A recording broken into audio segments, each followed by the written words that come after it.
ओम नमो भगवते वासुदेवाय। भगवान बृहस्पति देव की पूजा अर्चना के लिए बृहस्पतिवार को व्रत करके बृहस्पतिवार व्रत की कथा का श्रवण करना चाहिए। बृहस्पतिवार का व्रत करने और व्रत कथा सुनने से स्त्री पुरुषों की सभी मनोकामनाएं पूरी होती है। इस व्रत से धन संपत्ति की प्राप्ति होती है, निसंतानों को पुत्र प्राप्ति होती है, परिवार में सुख शांति बनी रहती है, सभी आनंद पूर्वक रहते हैं। इस व्रत में व्रत कथा का श्रवण करने का विशेष महत्व है। अब आइए सुनते हैं बृहस्पतिवार व्रत कथा। प्राचीन समय की बात है। भारत में एक राजा राज्य करता था। वह बड़ा प्रतापी तथा दानी था।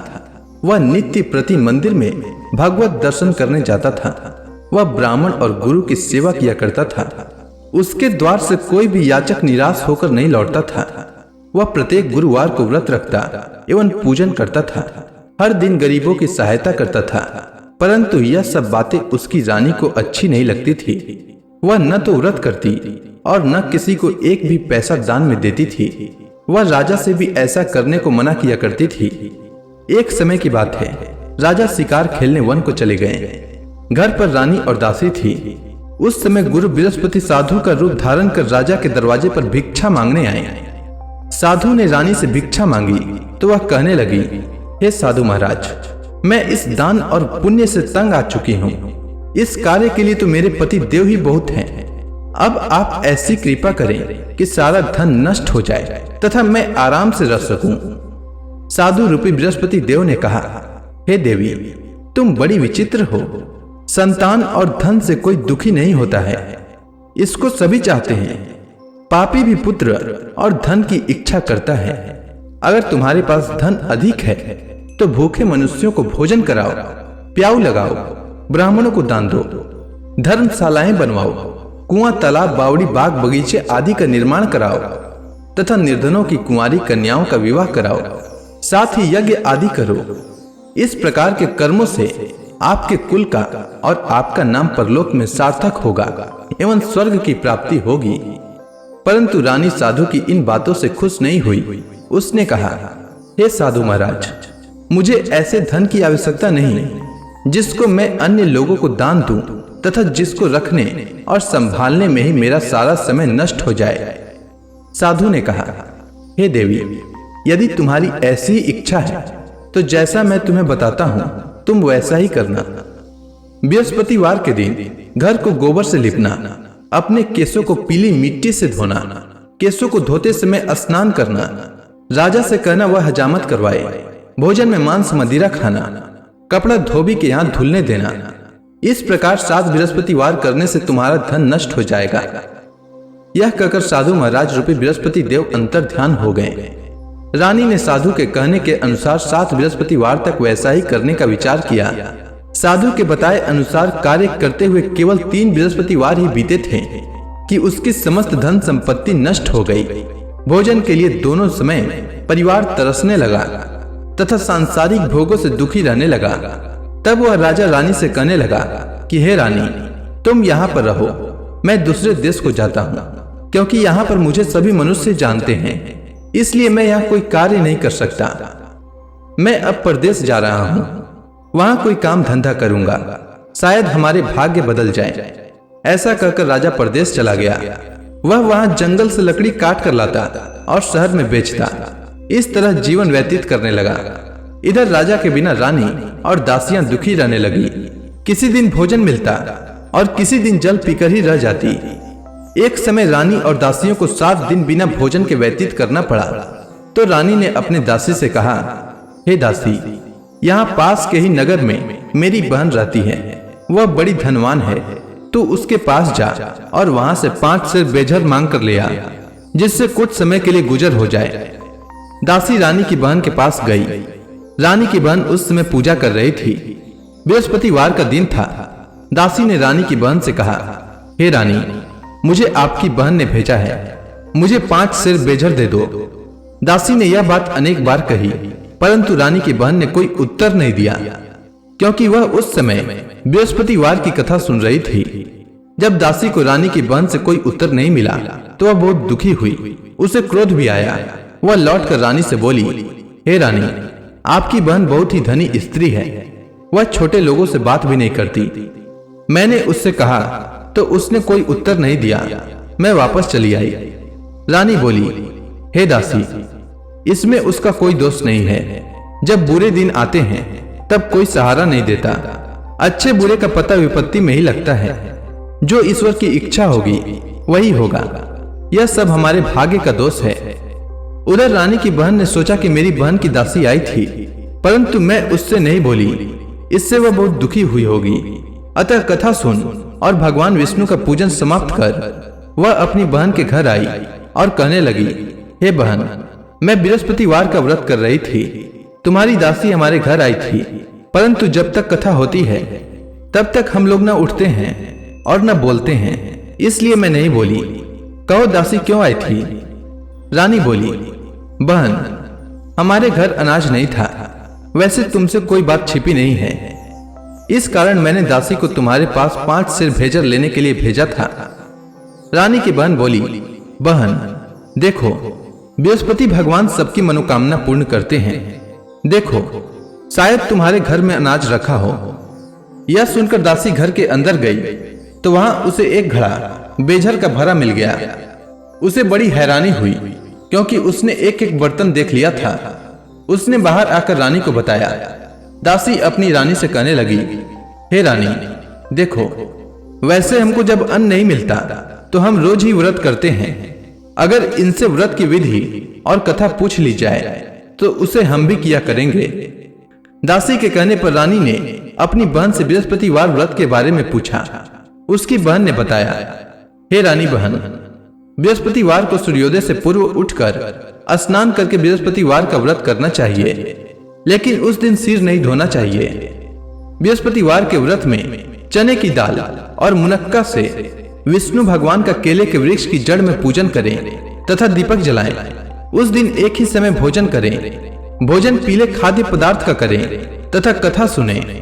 इस प्रकार करने से गुरु भगवान प्रसन्न होते हैं, अन्न पुत्र धन देते हैं, मनोकामना पूर्ण करते हैं।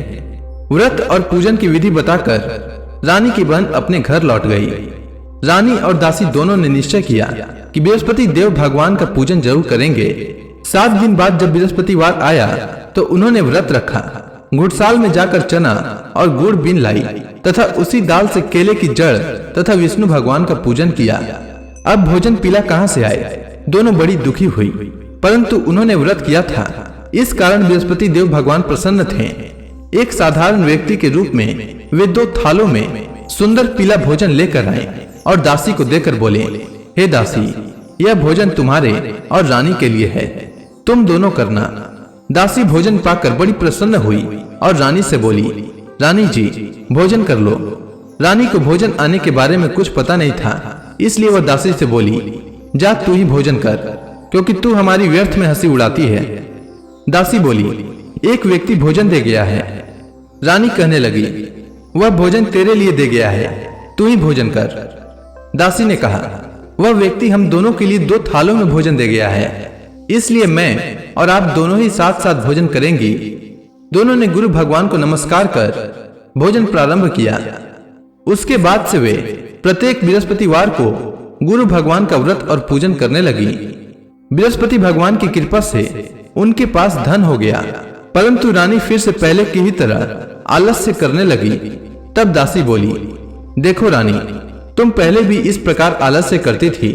तुम्हें धन के रखने में कष्ट होता था, इस कारण सभी धन नष्ट हो गया। अब गुरु भगवान की कृपा से धन मिला है तो फिर तुम्हें आलस्य होता है।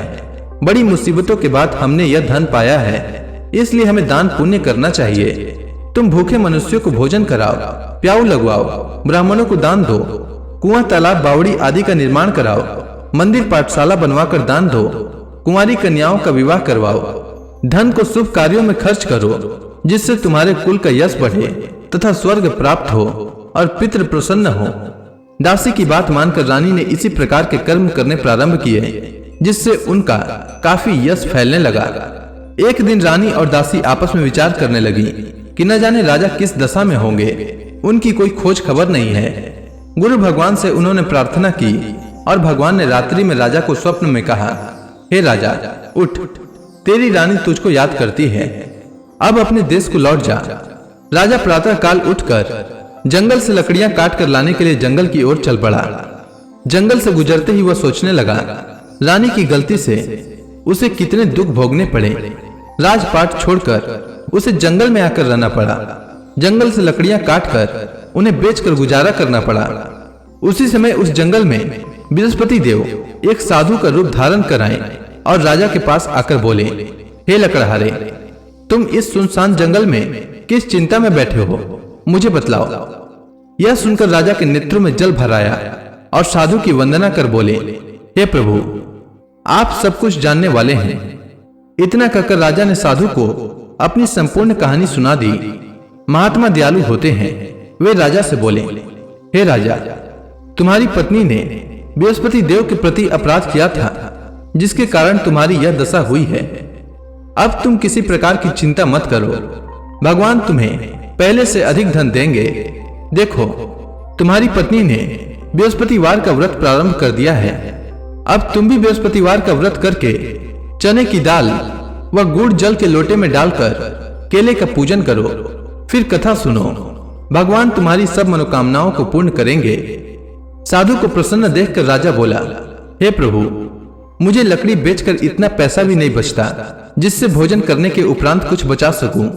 मैंने रात्रि में अपनी रानी को व्याकुल देखा है। मेरे पास कोई साधन नहीं जिससे समाचार जान सकूं। फिर मैं बृहस्पति देव की क्या कहानी सुनूं? मुझको तो कुछ भी मालूम नहीं है। साधु ने कहा, हे राजा, तुम किसी बात की चिंता मत करो। बृहस्पतिवार के दिन तुम रोजाना की तरह लकड़ियां लेकर शहर में जाओ।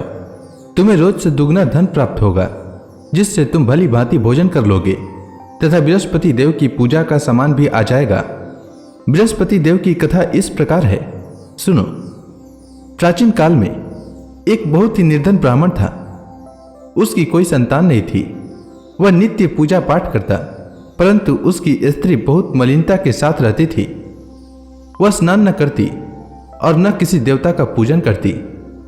प्रातःकाल उठते ही सर्वप्रथम भोजन करती, बाद में कोई अन्य कार्य करती। ब्राह्मण देवता बहुत दुखी रहते थे। पत्नी को बहुत समझाते, किंतु उसका कोई परिणाम न निकलता। भगवान की कृपा से ब्राह्मण की स्त्री को कन्या उत्पन्न हुई। वह कन्या अपने पिता के घर में बड़ी होने लगी। वह बालिका प्रातः स्नान करके भगवान विष्णु का जप करती। वह बचपन से ही बृहस्पतिवार का व्रत भी करने लगी। पूजा पाठ समाप्त कर विद्यालय जाती तो अपनी मुट्ठी में जौ भर कर ले जाती और पाठशाला जाने के मार्ग में डालती जाती। वही जौ स्वर्ण के हो जाते तो लौटते समय उनको बीनकर घर ले आती। एक दिन वह बालिका सूप में उन सोने के जौ को फटक कर साफ कर रही थी। तभी उसकी मां ने देख लिया और कहा, हे बेटी, सोने के जौ को फटकने के लिए सोने का सूप होना चाहिए। दूसरे दिन गुरुवार था। इस कन्या ने व्रत रखा और बृहस्पति देव से प्रार्थना करके कहा, हे प्रभु, यदि मैंने सच्चे मन से आपकी पूजा की हो तो मुझे सोने का सूप दे दो। बृहस्पति देव ने उसकी प्रार्थना स्वीकार कर ली। रोजाना की तरह वह बालिका जौ फैलाती हुई स्कूल चली गई। स्कूल से लौटकर जब वह जौ बीन रही थी तो बृहस्पति देव की कृपा से उसे सोने का सूप मिला। उसे वह घर ले आई और उससे जौ साफ करने लगी, परंतु उसकी मां का वही ढंग रहा। एक दिन की बात है, वह कन्या सोने के सूप में जौ साफ कर रही थी। उस समय उस नगर का राजकुमार वहां से होकर निकला। इस कन्या के रूप और सोने के सूप में जौ को साफ करते देखकर वह उस कन्या पर मोहित हो गया। राजमहल आकर वह भोजन तथा जल त्याग कर उदास होकर लेट गया। राजा को जब राजकुमार द्वारा अन्न जल त्यागने का समाचार ज्ञात हुआ तो अपने मंत्रियों के साथ वह अपने पुत्र के पास गए और बोले, हे बेटा, तुम्हें किस बात का कष्ट है? किसी ने अपमान किया है अथवा कोई और कारण है? मुझे बताओ, मैं वही करूंगा जिससे तुम्हें प्रसन्नता हो। राजकुमार ने अपने पिता की बातें सुनी तो वह बोला, मुझे आपकी कृपा से किसी बात का दुख नहीं है। किसी ने मेरा अपमान नहीं किया है, परंतु मैं उस लड़की के साथ विवाह करना चाहता हूं जो सोने के सूप में जौ साफ कर रही थी। यह सुनकर राजा आश्चर्य में पड़ गया और बोला, हे बेटा, इस तरह की कन्या का पता तुम्हें लगाओ। मैं उसके साथ तुम्हारा विवाह अवश्य ही करवा दूंगा। राजकुमार ने राजा को उस लड़की के घर का पता बतलाया। मंत्री उस लड़की के घर गया और राजा का आदेश ब्राह्मण को सुनाया। कुछ ही दिन बाद ब्राह्मण की कन्या का विवाह राजकुमार के साथ संपन्न हो गया। कन्या के घर से जाते ही उस ब्राह्मण देवता के घर में पहले की भांति गरीबी का निवास हो गया। अब भोजन के लिए भी अन्न बड़ी मुश्किल से मिलता था। एक दिन दुखी होकर ब्राह्मण अपनी पुत्री से मिलने गया। बेटी ने पिता की दुख की अवस्था को देखा और अपनी मां का समाचार पूछा। ब्राह्मण ने सभी हाल कहा। कन्या ने बहुत सा धन देकर अपने पिता को विदा कर दिया। इस तरह ब्राह्मण का कुछ समय सुखपूर्वक व्यतीत हुआ, लेकिन कुछ दिन बाद फिर वही हाल हो गया। ब्राह्मण फिर अपनी कन्या के यहाँ गया और सभी हाल कहा तो पुत्री बोली, हे पिताजी, आप माता जी को यहाँ लिवा लाओ, मैं उन्हें वह विधि बता दूंगी जिससे गरीबी दूर हो जाए। ब्राह्मण देवता अपनी स्त्री को साथ लेकर अपनी पुत्री के पास राजमहल पहुंचे तो पुत्री अपनी मां को समझाने लगी, हे मां, तुम प्रातःकाल उठकर प्रथम स्नान आदि करके विष्णु भगवान का पूजन करो तो सब दरिद्रता दूर हो जाएगी। परंतु उसकी मां ने उसकी एक बात नहीं मानी। वह प्रातःकाल उठकर अपनी पुत्री का बचा जूठन खा लेती थी। एक दिन उसकी पुत्री को बहुत गुस्सा आया। उसने एक रात एक कोठरी से सारा सामान निकाल दिया और अपनी मां को उसमें बंद कर दिया। प्रातः उसमें से उसे निकाला तो स्नान आदि करा के पूजा पाठ करवाया तो उसकी मां की बुद्धि ठीक हो गई। इसके बाद वह नियम से पूजा पाठ करती और प्रत्येक बृहस्पतिवार को व्रत रखने लगी। इस व्रत के प्रभाव से उसकी मां भी बहुत धनवान हो गई और बृहस्पति देवता के प्रभाव से स्वर्ग को गई। वह ब्राह्मण भी सुखपूर्वक इस लोक का सुख भोग कर स्वर्ग को प्राप्त हुआ। इस तरह कहानी कहकर साधु देवता वहां से लोप हो गए। धीरे धीरे समय व्यतीत होने पर फिर बृहस्पतिवार का दिन आया। राजा जंगल से लकड़ी काटकर किसी शहर में बेचने गया। उसे उस दिन और दिनों से अधिक धन मिला। राजा ने चना गुड़ आदि लाकर बृहस्पतिवार का व्रत किया। उस दिन से उसके सभी क्लेश दूर हो गए। परंतु जब अगला गुरुवार का दिन आया तो वह बृहस्पतिवार का व्रत करना भूल गया। इस कारण बृहस्पति भगवान नाराज हो गए। उस दिन उस नगर के राजा ने विशाल यज्ञ का आयोजन किया तथा अपने समस्त राज्य में घोषणा करवा दी कि कोई भी मनुष्य अपने घर में भोजन न बनाए तथा आग भी न जलाए। समस्त लोग मेरे यहाँ भोजन करने आवे। इस आज्ञा को जो न मानेगा उसको फांसी की सजा दी जाएगी। राजा की आज्ञानुसार राज्य के सभी वासी राजा के भोज में सम्मिलित हुए, लेकिन लकड़हारा कुछ देर से पहुंचा, इसलिए राजा उसको अपने साथ महल में ले गए। जब राजा लकड़हारे को भोजन करा रहे थे तो रानी की दृष्टि उस खुटी पर पड़ी जिस पर उसका हार लटका हुआ था। उसे हार खुटी पर लटका दिखाई नहीं दिया। रानी को निश्चय हो गया कि मेरा हार इसी लकड़हारे ने चुरा लिया है। उसी समय सैनिक बुलवाकर उसको जेल में डलवा दिया। जब लकड़हारा जेल खाने में गया तो बहुत दुखी होकर विचार करने लगा कि न जाने कौन से पूर्व जन्म के कर्म से मुझे यह दुख प्राप्त हुआ है, और उसी साधु को याद करने लगा जो जंगल में मिला था। तत्काल बृहस्पति देव साधु के रूप में प्रकट हो गए और उसकी दशा को देखकर कहने लगे, अरे मूर्ख, तूने बृहस्पति देवता की कथा नहीं कही, इसी कारण तुझे दुख प्राप्त हुआ है। अब चिंता मत कर। बृहस्पतिवार के दिन जेल खाने के दरवाजे पर 4 पैसे पड़े मिलेंगे। उनसे तू बृहस्पति देव की पूजा करना तो तेरे सभी कष्ट दूर हो जाएंगे। अगले बृहस्पतिवार उसे जेल के द्वार पर 4 पैसे मिले। राजा ने पूजा का सामान मंगवाकर कथा कही और प्रसाद बांटा। उसी रात्रि को बृहस्पति देव ने उस नगर के राजा को स्वप्न में कहा, हे राजा, तूने जिस आदमी को जेल खाने में बंद कर दिया है वह निर्दोष है, वह राजा है, उसे छोड़ देना। रानी का हार उसी खुटी पर लटका हुआ है। अगर तू ऐसा नहीं करेगा तो मैं तेरे राज्य को नष्ट कर दूंगा। राजा प्रातःकाल उठा और खुटी पर हार टंगा देखकर लकड़हारे को बुलाकर क्षमा मांगी तथा राजा के योग्य सुंदर वस्त्र आभूषण भेंट कर उसे विदा किया। गुरुदेव की आज्ञानुसार राजा अपने नगर को चल दिया। राजा जब नगर के निकट पहुंचा तो उसे बड़ा ही आश्चर्य हुआ। नगर में पहले से अधिक बाग, तालाब और कुएं तथा बहुत सी धर्मशालाएं, मंदिर आदि बने हुए थे।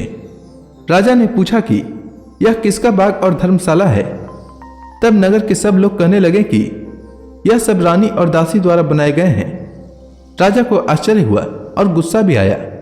जब रानी ने खबर सुनी कि राजा आ रहे हैं तो उसने अपनी दासी से कहा, हे दासी, देख, राजा हमको कितनी बुरी हालत में छोड़ गए थे। वह हमारी ऐसी हालत देखकर लौट न जाएं, इसलिए तू दरवाजे पर खड़ी हो जा। रानी की आज्ञा अनुसार दासी दरवाजे पर खड़ी हो गई। जब राजा आए तो उन्हें अपने साथ महल में लिवा लाई। तब राजा ने क्रोध करके अपनी तलवार निकाली और पूछने लगा, बताओ, यह धन तुम्हें कैसे प्राप्त हुआ है? तब रानी ने बताया, हमें यह सब धन बृहस्पति देव के व्रत के प्रभाव से प्राप्त हुआ है। राजा ने तब निश्चय किया कि 7 रोज बाद तो सभी बृहस्पति देव का पूजन करते हैं, परंतु मैं रोजाना दिन में 3 बार कथा कहा करूंगा तथा रोज व्रत किया करूंगा। अब हर समय राजा के दुपट्टे में चने की दाल बंधी रहती तथा दिन में 3 बार कथा कहता। एक रोज राजा ने विचार किया कि चलो अपनी बहन के यहां हो आवे। इस तरह का निश्चय कर राजा घोड़े पर सवार हो अपनी बहन के यहां चल दिया। मार्ग में उसने देखा कि कुछ आदमी एक मुर्दे को लिए जा रहे हैं। उन्हें रोककर राजा कहने लगा, अरे भाइयों, मेरी बृहस्पतिवार की कथा सुन लो। वे बोले, लो, हमारा तो आदमी मर गया है, इसको अपनी कथा की पड़ी है। परंतु कुछ आदमी बोले, अच्छा कहो, हम तुम्हारी कथा भी सुनेंगे। राजा ने दाल निकाली और कथा कहनी शुरू कर दी। जब कथा आधी हुई तो मुर्दा हिलने लगा और जब कथा समाप्त हुई तो राम राम करते हुए वह मुर्दा खड़ा हो गया। राजा आगे बढ़ा। उसे चलते चलते शाम हो गई। आगे मार्ग में उसे एक किसान खेत में हल चलाता मिला।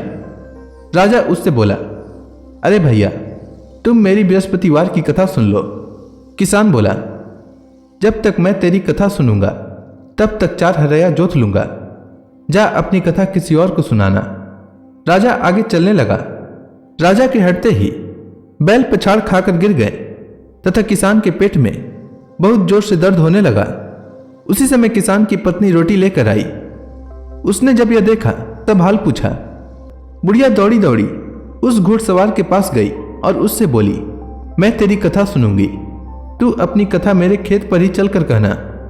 राजा ने लौटकर बुढ़िया के खेत पर जाकर कथा कही, जिसके सुनते ही बैल खड़े हो गए तथा किसान के पेट का दर्द भी बंद हो गया। राजा अपनी बहन के घर पहुंच गया। बहन ने भाई की खूब मेहमानी की। दूसरे रोज प्रातःकाल राजा जागा तो वह देखने लगा कि सब लोग भोजन कर रहे हैं। राजा ने जब अपनी बहन से पूछा कि ऐसा कोई मनुष्य है जिसने भोजन नहीं किया हो जो मेरी बृहस्पतिवार की कथा सुन ले, तो बहन बोली, हे भैया, यह देश ऐसा ही है। पहले यहाँ के लोग भोजन करते हैं, बाद में अन्य काम करते हैं। अगर पड़ोस में कोई हो तो दिखाती हूं। ऐसा कहकर बहन देखने चली, परंतु उसे कोई भी ऐसा व्यक्ति नहीं मिला जिसने भोजन न किया हो। वह एक कुम्हार के घर गई जिसका लड़का बीमार था। उसे मालूम हुआ कि उसके यहाँ 3 दिन से किसी ने भोजन नहीं किया है। रानी ने अपनी भाई की कथा सुनने के लिए कुम्हार से कहा। वह तैयार हो गया। राजा ने जाकर बृहस्पतिवार की कथा कही, जिसको सुनकर उसका लड़का ठीक हो गया। अब तो राजा की प्रशंसा होने लगी। एक दिन राजा ने अपनी बहन से कहा, हे बहन, मैं अपने घर जाऊंगा, तुम भी तैयार हो जाओ। राजा की बहन ने अपनी सास से अपने भाई के साथ जाने की आज्ञा मांगी। सास बोली, चली जा, परंतु अपने लड़कों को मत ले जाना, क्योंकि तेरे भाई को कोई संतान नहीं होती है। बहन ने अपने भाई से कहा, हे भैया, मैं तो चलूंगी, परंतु कोई बालक नहीं जाएगा। राजा ने कहा, जब कोई बालक नहीं चलेगा तब तुम जाकर ही क्या करोगी? दुखी मन से राजा अपने नगर को लौट आया। राजा ने अपनी रानी से कहा, हम निसंतान हैं, इसलिए कोई हमारे घर आना पसंद नहीं करता। इतना कह वह बिना भोजन आदि किए शैया पर लेट गया। रानी बोली, हे प्रभु, बृहस्पति देव ने हमें सब कुछ दिया है, वे हमें संतान भी अवश्य देंगे। उसी रात बृहस्पति देव ने राजा को स्वप्न में कहा, हे राजा, उठ, सभी सोच त्याग दे, तेरी रानी गर्भवती है। राजा को यह जानकर बड़ी खुशी हुई। 9वें महीने रानी के गर्भ से एक सुंदर पुत्र पैदा हुआ। जब राजा की बहन ने यह शुभ समाचार सुना तो वह बहुत खुश हुई तथा बधाई लेकर अपने भाई के यहाँ आई। तभी रानी ने कहा, घोड़ा चढ़कर नहीं आई, गधा चढ़ी आई। रानी की बहन बोली, भाई मैं इस प्रकार न कहती तो तुम्हें औलाद कैसे मिलती। बृहस्पति देव ऐसे ही हैं, जिसके मन में जो कामनाएं रहती है सभी को पूर्ण करते हैं। जो सद्भावना पूर्वक बृहस्पतिवार का व्रत करता है एवं यह कथा पढ़ता है अथवा सुनता है और दूसरों को सुनाता है, बृहस्पति देव उसकी सभी मनोकामना पूर्ण करते हैं। बृहस्पति देव उनकी सदैव रक्षा करते हैं। जो संसार में सद्भावना व सच्चे हृदय से बृहस्पति देव का पूजन करते हैं, उनकी सभी मनोकामनाएं उसी प्रकार पूर्ण होती है जैसे रानी और राजा ने बृहस्पति देव की कथा का गुणगान किया। उनकी सभी इच्छाएं बृहस्पति देव ने पूर्ण की। मनुष्य को हृदय से उनका मनन करते हुए जयकारा करना चाहिए। तो प्रेम से बोलिए, बृहस्पति देव की जय, विष्णु भगवान की जय, समस्त देवी देवताओं की जय।